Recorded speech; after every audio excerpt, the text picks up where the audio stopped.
Hi hello viewers, ఎలా ఉన్నారు? నేనైతే చాలా బాగున్నాను. మీరు ఎలా ఉన్నారు? మీరందరూ కూడా బాగున్నారని అనుకుంటున్నాను. ఈరోజు సండే స్పెషల్. మరి మీరేం చేస్తున్నారు? నేనైతే మటన్ కీమా ఫ్రై చేసుకుంటున్నాను. నా స్టైల్లో ఒకసారి ఎలా ఉందో చూద్దాం రండి. ముందుగా నేనైతే ఒక 1/2 kg మటన్ని చక్కగా శుభ్రంగా కడిగేసుకున్నాను. అది కుక్కర్లో వేసుకున్నాను. 4 విజిల్స్ వచ్చిన తర్వాత ఇదిగో ఇలా అయితే రెడీ అయిపోయింది. ఒక 2 చిన్న ఆనియన్స్ తీసుకొని సన్నగా కట్ చేసుకున్నాను. దానిలో కావాల్సిన అల్లం వెల్లుల్లి పేస్టు, జీరా పౌడరు, ధనియా పౌడరు, గరం మసాలా, కొంచెం బిర్యానీ ఆకు, లవంగాలు అయితే రెడీ చేసుకొని పెట్టుకొని దాంట్లో కాంబినేషన్గా పప్పుచారు చేసుకున్నాను. నేనైతే ఒకసారి ఎలా చేయాలో చూడండి. ముందుగా నేనైతే 5 స్పూన్స్ ఆయిల్ తీసుకున్నాను. దాంట్లోకి మనము షాజీరా, 2 లవంగాలు, బిర్యానీ ఆకు వేసుకున్నాను. ఇదైతే చాలా బాగుంటుందండి. పిల్లలు మటన్ అంటే ఇష్టపడిన వాళ్ళు, పెద్దవాళ్ళకి చాలా బాగా తింటారు. మటన్ నమలడం ఇబ్బందిగా ఉన్న వాళ్ళు కూడా. ఇప్పుడైతే ఆయిల్ హీట్ అయినాక అదిగో కొన్ని అయితే ఆనియన్స్ అయితే వేసుకొని కొంచెం పచ్చి వాసన పోయేదాకా ఫ్రై చేయండి. ఫ్రై అయ్యేలాగా ఒక 2 నిమిషాలు అట్లా పెట్టేస్తే ఇప్పుడైతే అల్లం వెల్లుల్లి పేస్ట్ కూడా మనం పచ్చివాసన అయితే చక్కగా పోయిందండి. మనం ముందుగా పెట్టుకున్న అల్లం వెల్లుల్లి పేస్ట్ 2 స్పూన్స్ అయితే వేసుకుంటున్నాను. ఇది చాలామంది మటన్ అంటే ఇష్టపడిన వాళ్ళు, గట్టిగా ఉంటుందని తినలేని వాళ్ళు అయితే చాలా ఈజీగా తినగలుగుతారండి. చాలా బాగుంటుంది కూడా. ఒకసారి మీరు కూడా ట్రై చేయండి మర్చిపోకుండా. చాలా అంటే చాలా బాగుంటుంది.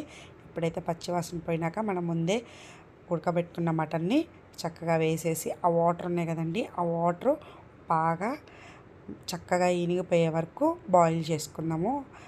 ఆవిరిపోకుండా చక్కగా క్లోజ్ చేసేసుకుని ఒక 10 మినిట్స్ అట్లా పెట్టేయండి. ఇప్పుడైతే చూడండి వాటర్ అయితే చక్కగా ఇనిగిపోయినాయి. ఇంకా కొన్ని ఉన్నాయి, అవి కూడా చక్కగా వినిగిపోతాయి.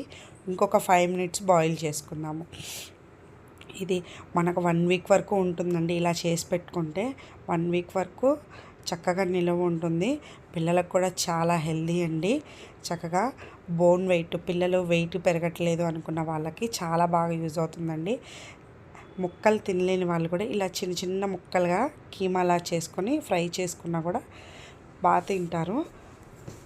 ఇప్పుడైతే నేనైతే ఆల్రెడీ బాయిల్ చేసేటప్పుడు పసుపు ఉప్పు వేసుకున్నానండి. అందుకని నాకు కొంచెం ఉప్పు తగ్గినట్టు అనిపించి కొంచెం ఉప్పు అయితే ఇక్కడ యాడ్ చేసుకుంటున్నాను.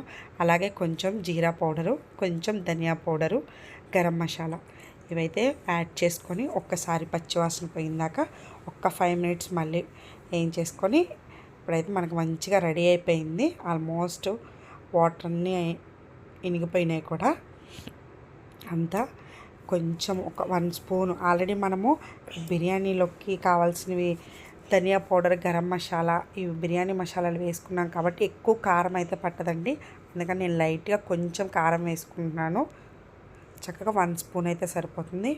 ఇప్పుడైతే కొత్తిమీర వేసుకొని గార్నిష్ చేసుకుందాం చక్కగా. ఇప్పుడు మనం వేడి వేడి అన్నం తీసుకొని ఎలా ఉందో మరి ట్రై చేద్దాం, చూద్దాం. కొంచెం అన్నం అయితే పెట్టుకొని చక్కగా వేడి వేడి అన్నంలోకి కీమా అయితే వేసుకుందాం. అలాగే పప్పుచారు కాంబినేషన్తో ఎలా ఉందో ఒక్కసారి మీరు కూడా చూడండి. టేస్ట్ చేసి చెప్తాను.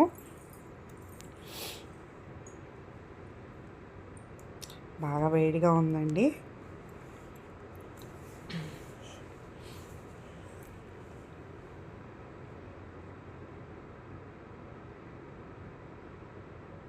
అలా ముక్క నములుతుంటే పంటికి తగులుతుంటే సూపర్గా ఉందండి. నిజంగా చాలా బాగుంది. ఒక్కసారి మీరు కూడా ట్రై చేయండి. ఒక్క ముద్ద తింటే ఆపేస్తామా, ఇంకో ముద్ద తినాలనిపిస్తుంది. చాలా అంటే చాలా బాగుందండి. సూపర్. బాయ్.